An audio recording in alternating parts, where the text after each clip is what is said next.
বিধায়কের সংবর্ধনা ঘিরে বিশৃঙ্খলা দক্ষিণ ২৪ পরগনার সোনারপুরে।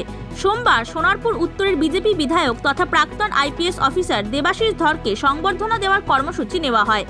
অভিযোগ, গড়িয়ার ফর্তাবাদে পেপসি কারখানার ওই অনুষ্ঠানে কিছু বিজেপি সমর্থক বিক্ষোভ দেখায়। বিক্ষোভকারীদের অভিযোগ, বিজেপি কর্মীদের উপরে অত্যাচার চালানো এক সময়কার দুই তৃণমূল নেতা অনুষ্ঠানে রয়েছেন। বিজেপি দাবি করি এই ৭ নম্বর ওয়ার্ড ২৮ নম্বর ওয়ার্ড সবাই এই তৃণমূলের হামলা তৃণমূলের নেতাদের জন্য আমরা করতে পারিনি। আমাদের বাড়ি ঘরে অত্যাচার করেছে, মা বোনদের উপর অত্যাচার করেছে এবং আমরা ৭ নম্বরের কার্যকর্তা আমাদের সমস্ত বিজেপি নেতাদের উপর ভয় দেখিয়েছে, হুমকি দেখিয়েছে। বিজেপি হয়ে আজকে দালাকে এনে দালাকে সম্বোধন দিচ্ছে, আমরা এটা মানি না। ঘটনায় সাময়িক উত্তেজনা ছড়ায় এলাকায়। যদিও বিক্ষোভকারীদের নিশানায় থাকা নেতাদের দাবি, ভোটে ফল প্রকাশের অনেক আগে থেকেই তারা শুভেন্দু অধিকারীর হাত ধরে বিজেপিতে এসেছেন। সোনারপুর উত্তরের বিজেপি প্রার্থী দেবাশিস ধরের ভোট প্রচারের সঙ্গীও ছিলেন তারা। বিরোধী দলনেতা শুভেন্দু অধিকারীর হাত দিয়ে আমি কিন্তু ৪ তারিখের পরে জয়েন করিনি, একটু বলে দিই। এবং দাঁড়া ১ মিনিট, আমি ৪ তারিখের পরে যোগদান করিনি। মিথ্যাভাবে অপপ্রচার করে আমাকে কুলুষিত করে আমার সম্মানীয় যাদবপুর সাংগঠনিক জেলার সহসভাপতি গোবিন্দ দাসকে কালিমালিপ্ত করার চেষ্টা, যে প্রয়াস, সাথে আমার সম্মানীয় বিধায়ক দেবাশিস ধর মহাশয়কে যেভাবে তাকে কুলুষিত করার, অপমানিত করার যে প্রয়াস, আশা করি আগামী দিনে এই চেষ্টা এবং এই প্রয়াস ব্যর্থ হবে।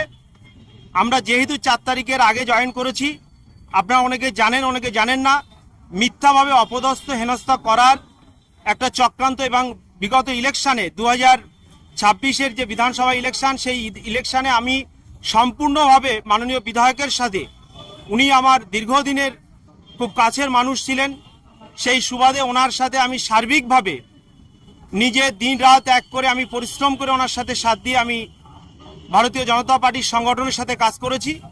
বিধায়ক দেবাশিস ধরের দাবি, পেপসি কোম্পানির উপরে রাজপুর সোনারপুর পুরসভার ভাইস চেয়ারম্যান নজরুল আলী ও তার দলবল অত্যাচার চালাচ্ছেন। এলাকার বেকারদের কর্মসংস্থানের জন্য ওই কোম্পানির সঙ্গে কথা বলছেন। পেপসি কোম্পানির উপরে দীর্ঘদিন ধরে নজরুল আলী এখানকার সব থেকে বড় তোলাবাজ এবং মাফিয়া এবং তার দলবল যেভাবে অত্যাচার চালিয়ে যাচ্ছিল। পেপসি কিন্তু একটা আন্তর্জাতিক কোম্পানি, সেখানে বহু লোক কাজ করে। ওরা ঠিক করেছিল এখান থেকে ওদের ইউনিট উঠিয়ে নিয়ে চলে যাবে। জাস্ট আফটার ইলেকশন ২-৩ দিন পরে আমার সাথে যোগাযোগ হয় একটা বিশিষ্ট মাধ্যম দিয়ে, তারা ওই ডিসিশনটা চেঞ্জ করে এবং বলি যে will provide all kind of administrative assistance এবং কেউ আপনাদের কোনো ডিস্টার্ব করবে না। ওরা এক্সপ্যানশনের জন্য অলরেডি আমার সাথে কথা হয় এবং সেইভাবে ওরা কাজও শুরু করে দিয়েছিল এবং ইমিডিয়েটলি ৫০ জনের কর্মসংস্থান আমার সাথে কথা হয়েছে এবং এই বছরের মধ্যে আরো ৫০ জনের নতুন করে কর্মসংস্থানের ব্যাপারে কথা হয়েছে। শ্রমিকরা একটা জাস্ট সম্বর্ধনা দেবে। আমি জানি না এটাতে যারা এটা করেছেন তারা আদেও কিছু না আমাকে জিজ্ঞেস করতে পারতো। এলাকার বেকারদের কর্মসংস্থানের জন্য বিশেষ উদ্যোগ নিয়েছেন বিধায়ক। সেই উদ্যোগকে ব্যর্থ করতে বেশ কিছুজন নানা অপচেষ্টা চালাচ্ছেন বলে অভিমত স্থানীয় মানুষজনের একাংশের। Bureau report, Hindustan news point.